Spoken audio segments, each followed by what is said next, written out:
जहिया से जान तोहर अरे की हरदी वाला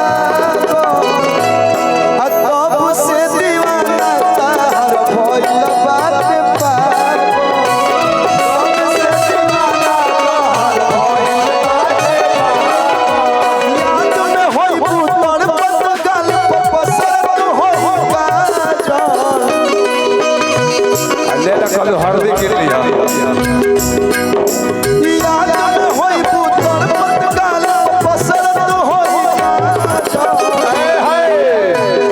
हम रोवत तनी तू हंसत रहो ए कलू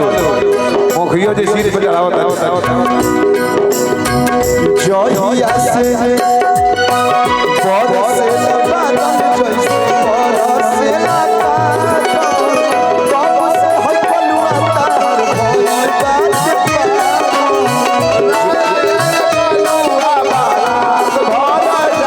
तब से दीवाना तोहर भइल बाटे पागल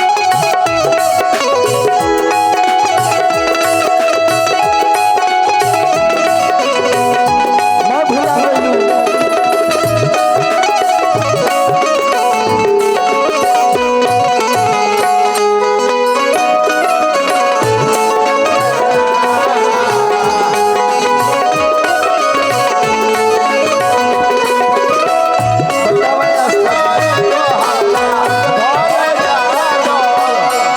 मैं भुला गइलू सब भुला गए जब सुते नहीं पलाम संगे खटिया लगाए तब मारे ला झुलुकिया हवा से वही से कोन बोले रहलू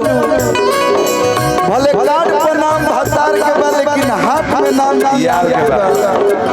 मैं भुला गइलू हे पगली तू कहे तुम्हें चांद तारा तोड़ के ला तू कह तो नौबत में 4 काठा तारा के दे दी ओकरा में कौन तू गुण कोइलू है जे हमरा के छोड़ दिहलू ओकरा में गुण पा के हमर मन सुकून छिले लो तारा विश्वास ना होई लेकिन भैया दिल में निशानी रखले बानी तोहरा प्यार के मैं हनुमान जी तो नहीं जो सीना फाड़ के श्री राम को दिखा दूं हम दिखा दे लेकिन अगर जरूरत पड़ी तो अगर मैं ये सीना फाड़ूंगा हार तो उसमें केवल तुम्हारा ही चेहरा नजर आएगा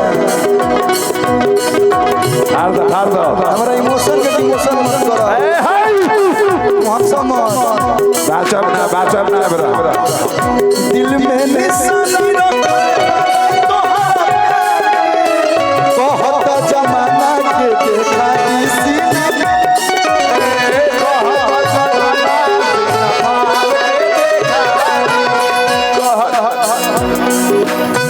बरसले अखिया जैसे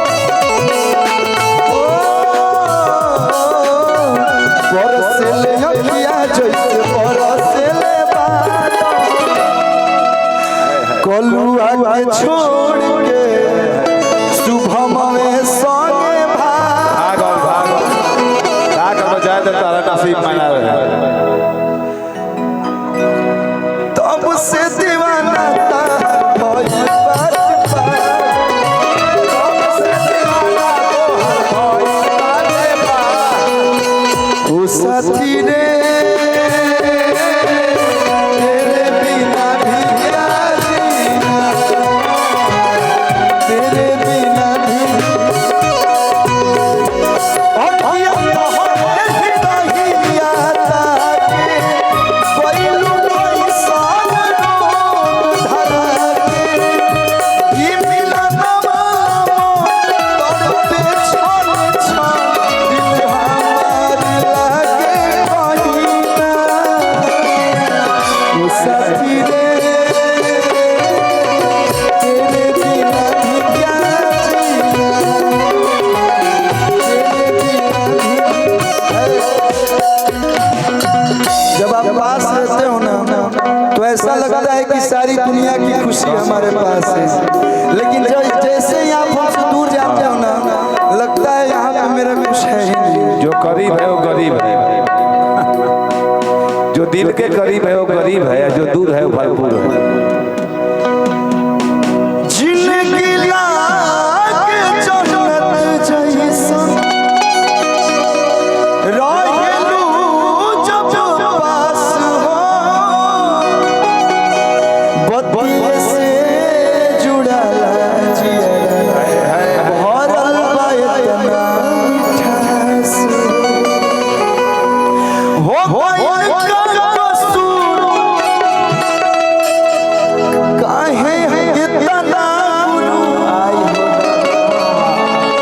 बस तने बता दो हसीना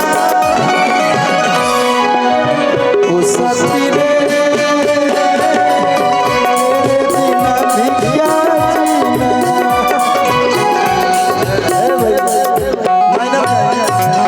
और भाई बर्दाश्त नहीं होता। हमारे वो गाना देखिए यूट्यूबर लोग कहेला, लेकिन कुछ कुछ ऐसा गीत बा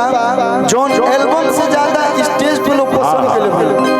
हमनी के तो एल्बम वाला कलाकार है जा, लेकिन कुछ कुछ गाना बा जौन माइनर ना ना ना ना ना